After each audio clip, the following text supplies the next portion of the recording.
welcome everyone.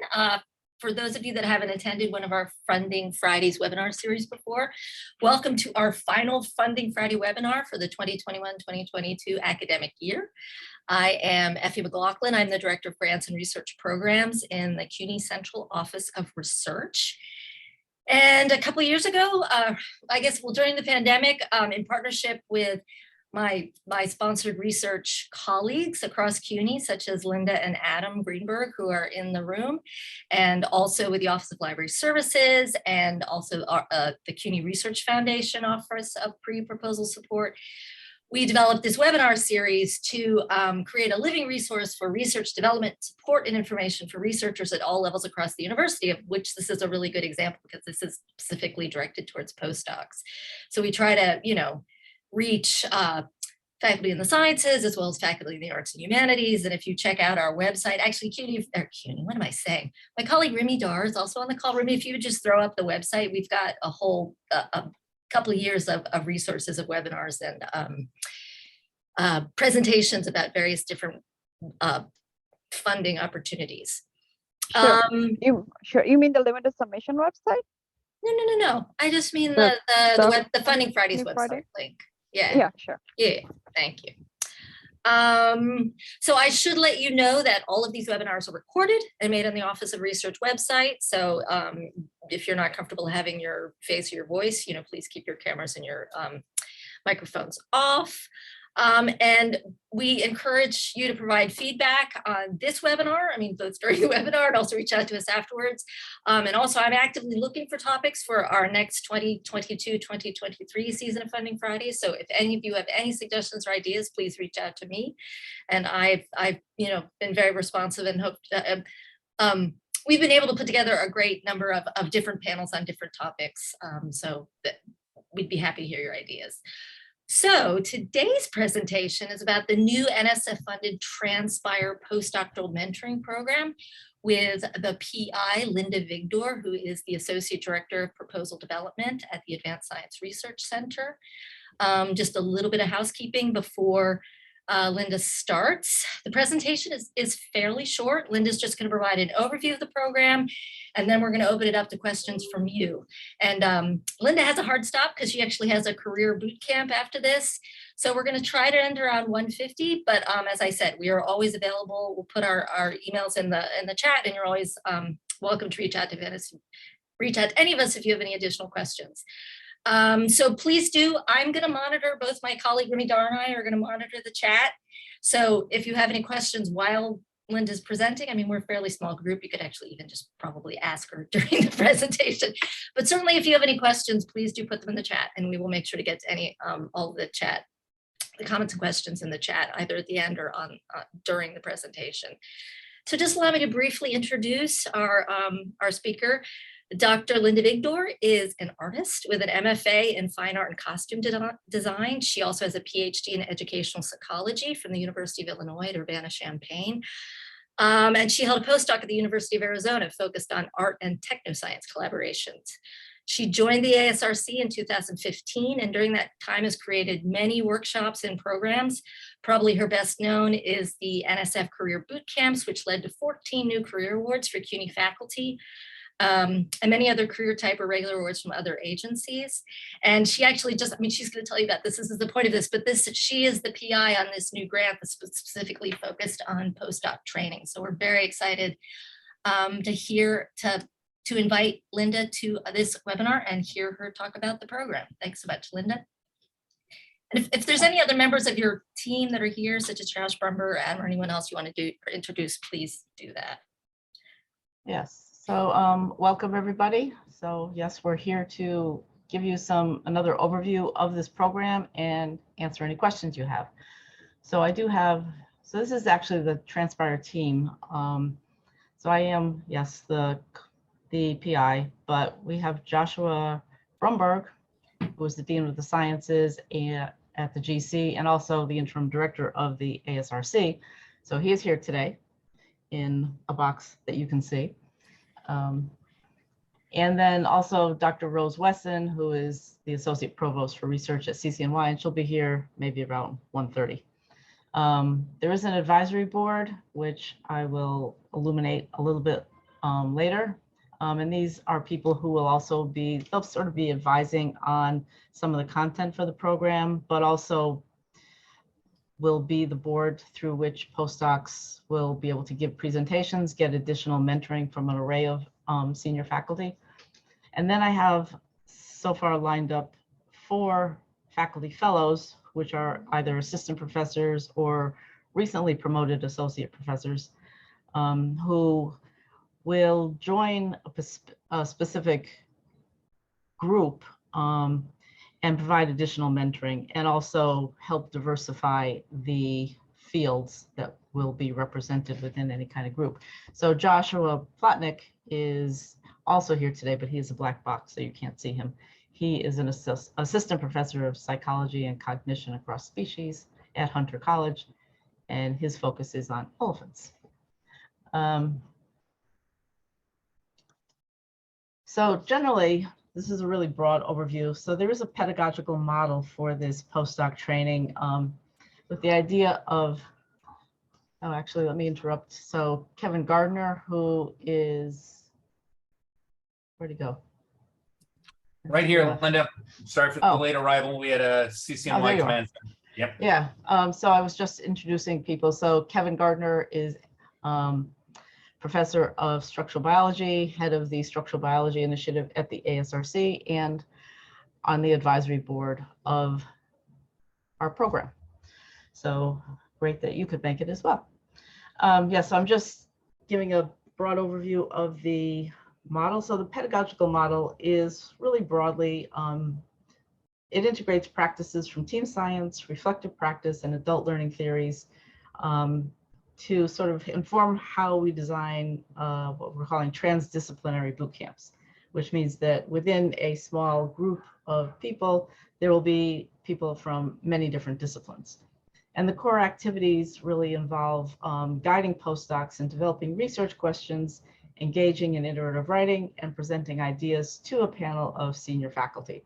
And we're framing these ideas as materials that the postdoc could use in a job search when they're looking to get, say, a tenure track faculty position or an independent research position in industry, or something along those lines, where being able to really develop your own research program becomes really important. All right, next slide. So more of a program overview. So this program is really focused on germinating impactful research questions and conceptualizing a PI's future or potential research program. So a lot of this is inspired by the framework through which the program that we got this project funded through, which is NSF's germination program, which is really focused on germinating impactful research questions and helping researchers figure out how to do that. There will be small bootcamp groups. So the promotional material, the plan is to have no more than 3 separate groups, and there would be 4 to 8 participants from different disciplines in each group. Some of those, 1 or 2 of those may be faculty fellows, and I will be leading all of the groups, but there will be additional mentoring from faculty fellows who participate. The postdoc supervisor will also have a role in mentoring, and the advisory board. So again, there will be participants from different disciplines, and we're really hoping to get people also from the social sciences. And so again, preparing postdocs for the job market. So it'll also be helping you as part of this, help you develop your materials and get many sets of eyes on those materials, which I personally think is a great opportunity. And probably a lot of people don't get that kind of eyes on these materials. And it will help advanced postdocs begin to think about what you need to be able to apply for faculty or other independent research positions. And also, I think, to help you become more successful when you land one of those positions. So specifically, postdocs are going to be mentored in really developing their own research questions and research statements, but also provide in-depth feedback to others in their group. And this is all going to happen in an interdisciplinary setting, but just want to clarify, because there has been some confusion. Postdocs themselves are not going to develop, or they're not expected to develop collaborative projects within the program. So, but it's this multidisciplinary exchange that's the focus. All right, so here are some motivations for this program. The first one is the 6 years of NSF career boot camps that I've been doing, and they have been largely very interdisciplinary groups, and the interdisciplinary part has been, quite successful and helped people a great deal, I think. There are some challenges, but I think the balance is that it's quite helpful. But I also have learned through these boot camps, and I've seen how long it takes for faculty, new faculty, to develop their research ideas or questions or hypotheses. So it takes a great deal of time. And in a sense, I think this postdoc workshop could help jumpstart that process. It also sort of feeds into NSF's increasing interest in funding research projects that feature societally significant research problems. They're looking more frequently for a diversity of disciplinary lenses that can, and helping, because those can help contribute to formulating research questions that have a transformative potential. And they increasingly also tend to want to see social scientists integrated into these teams, because it brings a very different kind of lens onto a problem. So we're also basing this program on a basic premise that strategies used by highly effective team science and convergence research teams can be adapted to help guide individual researchers within groups to develop more impactful questions and objectives. So overall, there's also another intention or mission to provide postdocs with additional support and career-focused mentoring, something that CUNY is wanting to do more of, and particularly through the ASRC. All right, this is just some practical details. This is on our website. This is potentially subject to change, but this is the plan that it's all going to happen during an academic year. So summers remain free for everybody to do research or go to the beach, whatever it is that you do. And all of the small bootcamp meetings are going to be on Zoom. One reason is I love doing these things on Zoom. And also because people at CUNY are across all of New York City and sometimes other states and sometimes other countries, Zoom makes it much more viable. It cuts down the commuting time, because even commuting from, say, Staten Island or Brooklyn is kind of an ordeal. And personally, I know that the subways are not getting better. So we will start, I'd say, mid to late September, depending on how things go with the application process. And the idea is a 6-week session of boot camps. Meetings will be about 2.5 hours long, because I've learned that it can't be less and more is exhausting. And we'll focus on the beginnings of germinating research questions. And then we're going to take a break. So December into February, each postdoc will work independently and more specifically with their postdoc supervisor on and look more closely at the innovation of their ideas, do a literature review, think more about the technical feasibility. And then February, March, we'll reconvene for another 4 weeks of boot camps and sort of focus on revising questions, writing research statements. We'll have a panel with the advisory board to get some additional feedback. And then in April, we'll do another 3-week session of boot camps where the focus will be more on preparing chalk talks and posters for a culminating presentation event. And those presentations will happen in May with the advisory board. Hopefully postdoc supervisors will be participate, and we may also invite CUNY researchers from the community. So that's basically what's going to unfold. So again, it's academic year. The grant that we have from NSF is for 2 years, so there will be 2 different cohorts, 1 each year. It is funded as a pilot study, so there is a research and evaluation component. And because it's going to be hopefully quite interdisciplinary groups, there is an organizing theme. So for the first year, it is environmental impact, but I do think that that is probably broad enough to encompass a wide array of disciplines and projects. Many things can fit into that. And then any kind of meeting schedules will be determined once we have selected the participants, and it will be based on people's availability. I do want to highlight that there will be homework, so there are weekly assignments, and every week we'll do discussions, feedback. Hopefully, this is the design intention, that the workload is not expected to interfere with ongoing postdoc responsibilities, but postdoc, the meeting times that we have may have to be accommodated, but that's something to be worked out. All right, I just want to say a little bit about the research and evaluation aspects. So we do need to evaluate the program and conduct research on this pedagogical model. The overlying idea of this evaluation aspect is that it's largely participatory, where all of the participants will actually help to evaluate it. We do have an external evaluator who will be doing some of the things, but also, and you may, meet with her. She will conduct surveys. Participants will keep reflective journals. There may be interviews or focus groups with the evaluator. There will be various bits of data from the boot camps themselves, and then any work products will also serve as a kind of data to kind of basically observe postdocs' progress, And then, so once you're accepted into the program, we will ask for consent to participate in the research aspects, because that is something that we must do.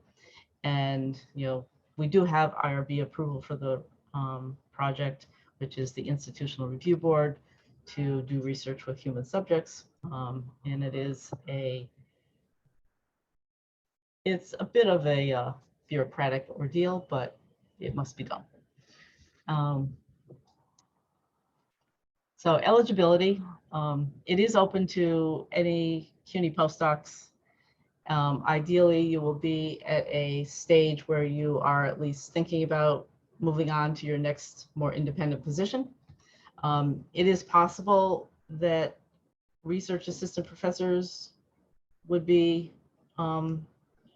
eligible. Oftentimes there's an overlap in titles between postdoc and research assistant professors. And depending on, I'd say this depends more on space, possibly adjunct assistant professors who are also looking to apply to tenure track positions. I think that's basically all I need to say about eligibility at the moment. There is a project website and application, so this is the link for that.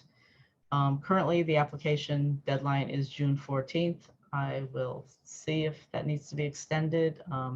Problem with extending it is everything, kind of moves up.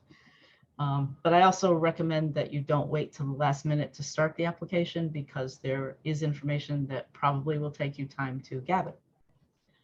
So that is the end of my presentation, and I'm going to open it up to questions. Any comments from Josh or Kevin? I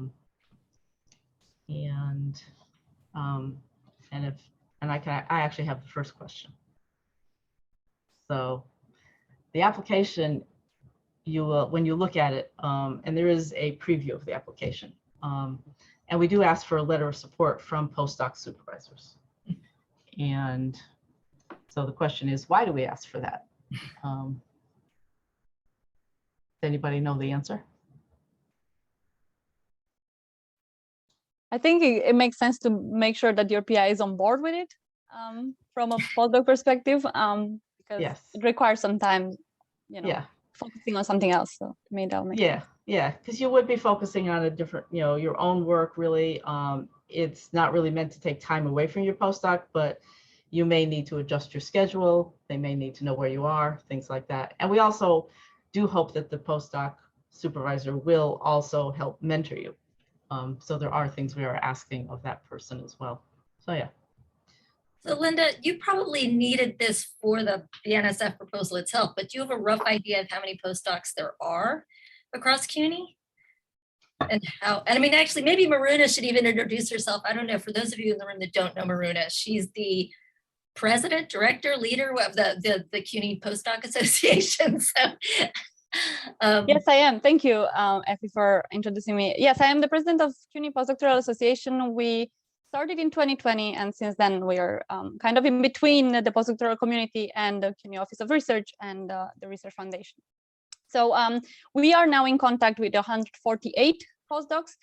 It is very difficult to assess who is an actual postdoc. We tried to survey, we ran a couple of surveys in the last 2 years. And so we have a sense of the distribution per year. And so I have a question linked to that, but I'll say it in a second. So right now we're in contact with this number of students. There is a lot of dynamics. Postdoctoral population is a very dynamic one. So I don't know whether it's a CUNY staple or overall, or like a 2020 post-COVID situation. so Linda, I'm assuming that because this is NSF, this is only open to postdocs in the sciences. Is that correct? No? No. It's open, any STEM field, certainly. Social sciences, definitely, because NSF also does fund social sciences. And I would say that people who are in humanities type field, if they actually have research that has some lens onto, say, the environment, could also be interested, and would be eligible. So if I may go ahead and ask the question, I have to say, Linda, thank you so much. I wrote down several questions and you answer several of them. I appreciate the fact that it will be online because, like you mentioned, people from other campuses will be able to participate, which was one of the first questions that people asked me when I started promoting the program. Number one, the main question here is that in the guidelines for the application, it was mentioned the 5 years threshold. Kind of that the eligibility will be for the postdocs in the first 5 years.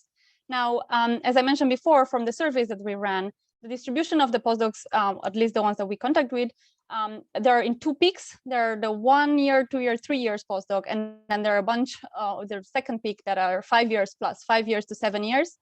And it also might be because of the situation in the last 2 years. As you might know, the job markets were kind of stagnant in the last 2 years. So that meant that a lot of postdocs had to prolong their postdoctoral time. And so that was one of the main questions. Can postdocs that are past those 5 years, can they apply? I'd say yes, because I also, I'm having trouble remembering where I had in there that there was a 5-year limit. I don't actually remember that. So a lot from we had some panels this year. So a lot of the postdocs that are ready to apply are 5 years, 6 years, 7 years. So yeah. I think it's, so I'll look into that, and if it says that, I'll change, or maybe you can tell me where it says that and I'll change it. But really the idea is they would be close to, at a point in their postdoc where they would be thinking about applying to a new position, as a faculty position. That's really the better marker, so because that's a different type of career trajectory than somebody just starting their postdoc. But I also didn't want to put too much of a number on it because the length of a postdoc is quite different in, say, physics versus some of the social sciences, and and most definitely probably in the humanities. So, but yeah, so the amount of years a postdoc has already done shouldn't really matter, as long as they're getting ready to move on to a more independent position. Perfect, thank you. Linda, I apologize if you already said this. How big are the cohorts going to be? How many people you accept? Somewhere between 4 to 8. Oh, so small. Oh, okay. Yeah, they're small groups. Okay. So I don't want more than 8 people in a group. Because more than that, it becomes sort of unwieldy and people don't have enough time to discuss their own work and things like that. So. But I will have, I'd say, up to 3 groups, so that's 18 possible.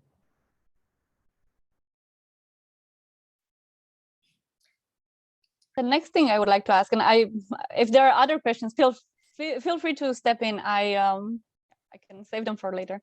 If not, I'll ask. So, would it be possible to have an announcement on the several websites associated to maybe CUNY-OR, the postdoc page, which is very under updated as of right now. So I think it will be very useful. I try my best to spread a word about it and email people, but at some point I think it becomes like very difficult to check for some people emails. So then if people can get the information from outside or if I have permission to tweet about it, I think that would be useful as well. Yes, please do tweet about it. I think I tried to, I couldn't make it work. And I don't know whether I'm not allowed to tweet it or I'm not that good at Twitter. Either one. I don't need to be that good at Twitter. Yeah, I mean, if anybody has ideas to get it on more websites, it is on the ASRC website. It is on the front page of RF.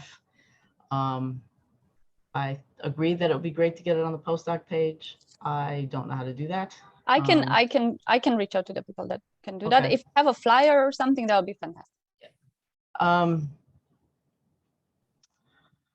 don't have a flyer because the person who did the website suggested everybody would just rather look at the website. So we have a link to the website. That sounds good. The reason why I'm asking for flyers is because we spread the word in different buildings by printing QR codes. I can do that myself if I have permission to do that. Yeah, you have permission to publicize it however you want. Okay, thank you. Normally I have done flyers in the past, but I was talked out of doing a flyer this year. Linda, I think Rudy has his hand up. Oh, yeah, Rudy? You might have answered this already, but because I had to leave because my audio for some reason stopped working. Do you know what your theme for the next round, the second year will be yet? No. Okay. Because I think for I'm a neuroscientist, so is Maruna, and like it's hard to see how like preclinical neuroscience research, or like for how a lot of preclinical neuroscience research would fit into this year's theme. And to be honest, like I think the second year I think next year would be a better year for me anyway to participate in the program. So I think it would be nice for those of us who like whose research we can't see a way that it fits into the theme. It would be nice to know like what the theme will be for the second year. You can offer suggestions. I haven't thought that far. Okay. Yeah. I mean, I do know. I mean, I understand your point. So yeah, I mean, we would have a different focus. But I do know several neuroscientists who do actually connect quite closely back to the environment, but not all do. I do appreciate that. Yes. So. Anybody else have questions? I will. Just to tag on this one. So I understand the idea of the theme, and I think that's great. But how much do we have, the people that participate, how much do they have to fit in that theme, and how much can they build their own applications on their own theme or their own subject? Yeah, no, basically be working on their own project. The idea of the theme isn't that we would be developing projects around that theme specifically. It was just a way to provide a small bit of coherence across groups. It's not actually required because in my career boot camps, for example, there is no theme. I do try and organize them around disciplines or interests, but I also end up organizing them around people's schedules, which usually tends to totally dissipate the theme part. And also, so the environmental part is a guideline, but it is not the driving thing. So I would say anybody who's really interested can apply, and we'll sort of figure out how this works. Thank you. So I don't know if there's any other postdocs in the room that have any specific questions for Linda. I guess, Linda, I'm just sort of curious, what if you're a postdoc and you go through this training, what is your takeaway? Like, what can you gain from it? I mean, in terms of sort of professional development, career development, what do you sort of anticipate the postdoc themselves getting out of it in terms of tangible benefits?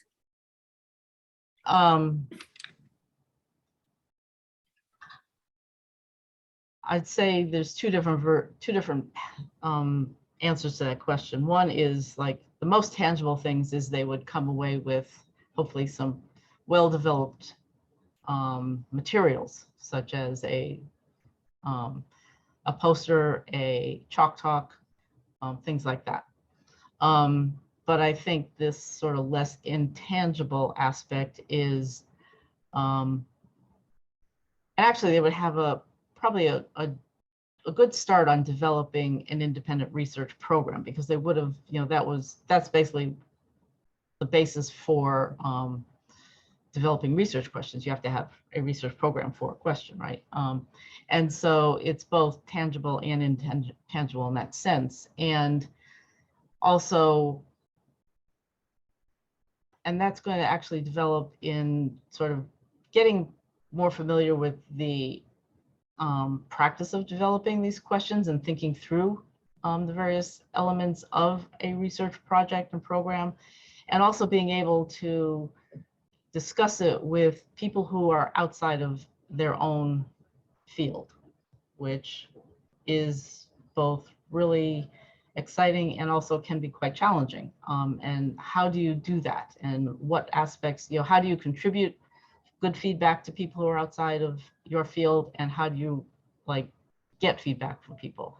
But it also, and this actually is getting to be an important skill given, all funders increasing interest in teams that are really widely diverse. And that diversity isn't always just disciplinary. It's also geographic, cultural, gender, things like that. So.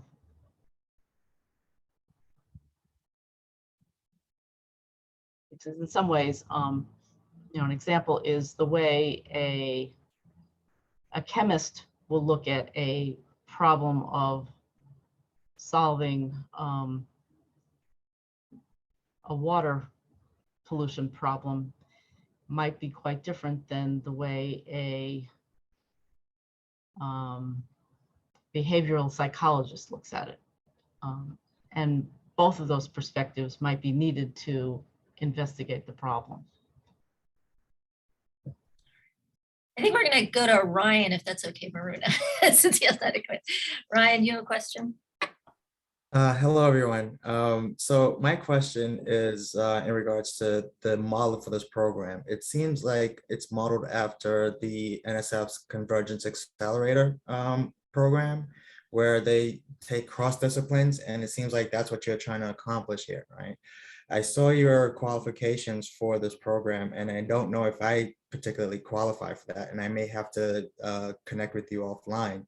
However, I come from a business discipline. Like I wanted to kind of get an idea of how that would kind of translate into what the type of research that you folks are doing here.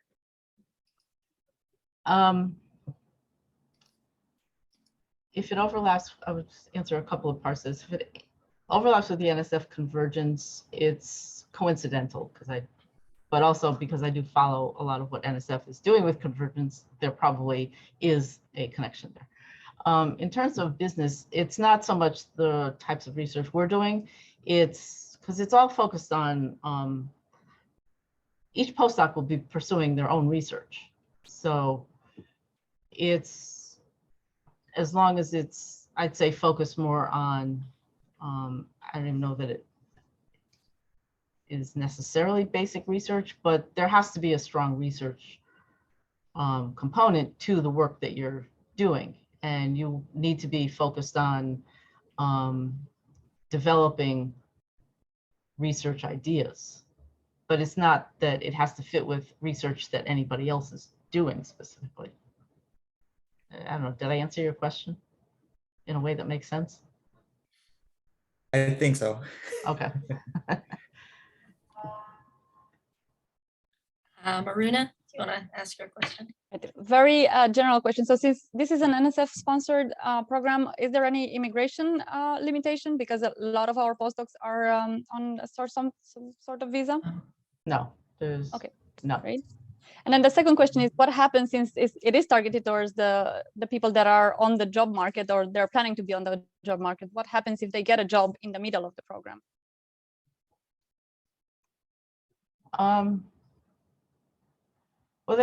Well, probably they wouldn't be starting in the middle. They probably wouldn't be starting the project. I mean, they probably wouldn't be starting the new job because they tend to start in the fall, August, September, right?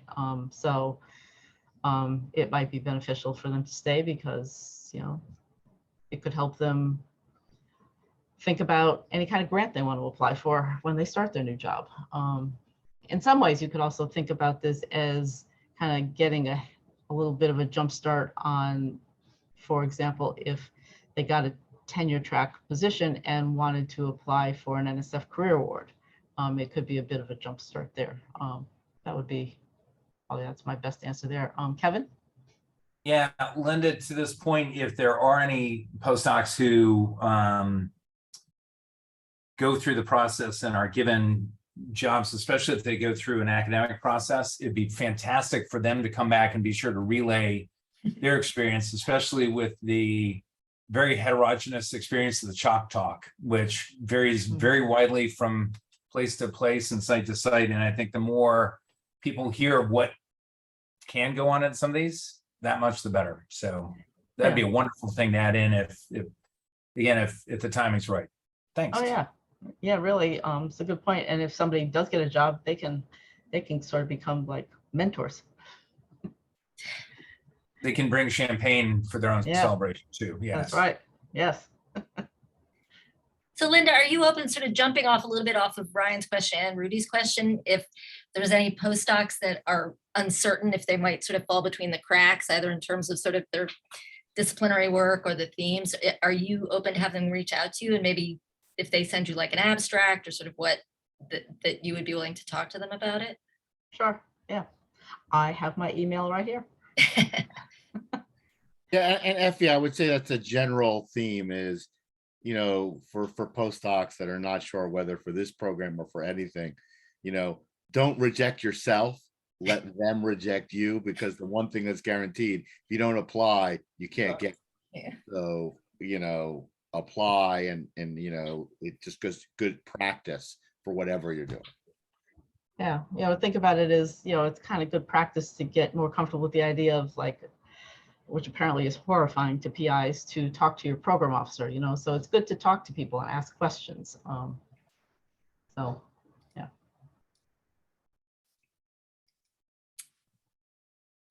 Are there any other And questions? I would say one other word, Effie, for postdocs is that, you know, one thing that, you know, I learned, you know, I was in an era when I did postdoc where all you learned as a postdoc was essentially how to do science and do experiments, which is obviously crucial to whatever future path you take.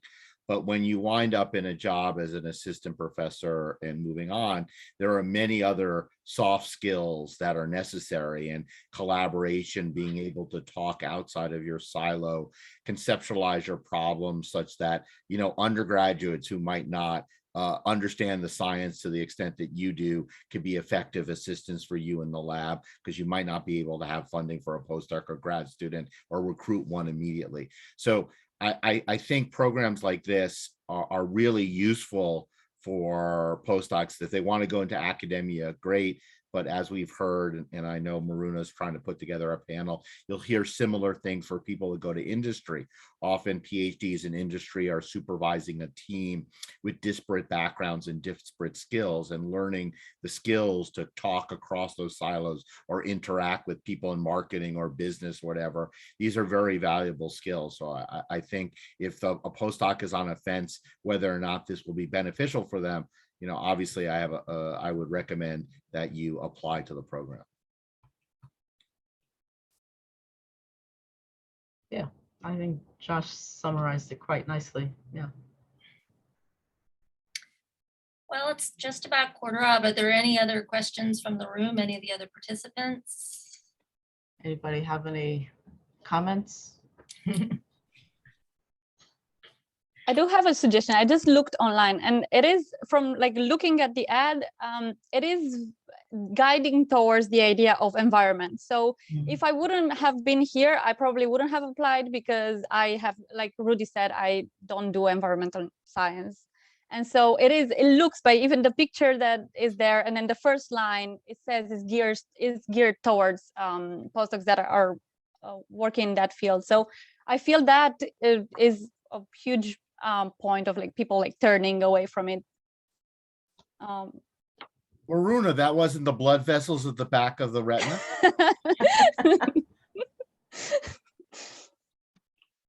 I am the kind of person that applies to everything, but not everyone is. And all these like small in the guidelines, if there is one limitation, people prefer not to spend the time to apply if they know they have any chance to get into the project, so into the program. So that is something that I learned by working with people for some time. Linda, would you be willing to change the message or modify the messaging a little bit? Like say this is the theme, but we're open to, yeah, I mean, variations on the theme. I tried to make the language a little more, I tried to make it so that it wasn't like absolute, but I mean, I'm open to it. I have to make sure that the website person can do it. I'll send her an email and see if I get her stuff over the weekend, if she can do it for Monday. Okay. Well, Remy and I could certainly do another round of like broad promotions like we do from our office, and maybe even if we could just add a sentence to the email that goes out. Yeah. Just saying that it's, that this is the suggested theme, but we're open to all applications. Yeah, yeah, you can do something like that. Yeah. Okay. Yeah, because I can't do anything with it until later today, because I have a boot camp actually. It goes for until like 4:30, 5 o'clock.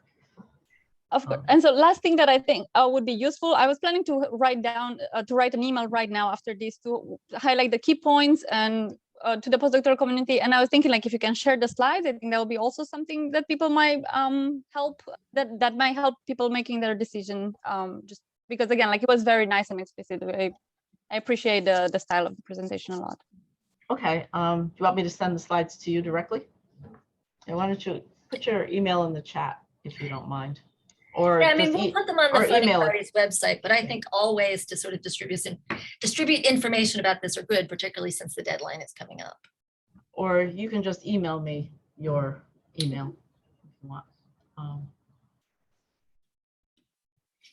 Okay. All right. Well, great. Well, if there's no more questions, oh, yes. Maybe, you know what I'll do is, or Linda, if you could send me the slides, because what I'll do is I'll capture all the emails from all the people that registered for this, and we'll also send them out. So yeah, okay. I mean, that would be another way we can make sure we'll also get them to you. All right. What I'll do is I'll just put it on the Funding Friday website today. Yeah. That's okay. Okay. Don't put them up until I send you, because I'm gonna actually, I'll add one slide about the environmental theme. Okay. I'll make that blurrier. All right. Okay. Yeah, so well, great. Well, thank you everyone for coming to our final Funding Fridays of the of the season. Have a great weekend, and definitely reach out. Linda's email's here, and you can always reach out to me. And also Maruna is also a good person to reach out to at postdoc@cuny.edu. So yeah, so unless there are any questions or comments, thank you all for coming, and have a great weekend. And thank you, Linda, and thank you, Kevin, and thank you, Josh. Thank you. Thank you very much. Thank you. Bye. Bye-bye. Bye.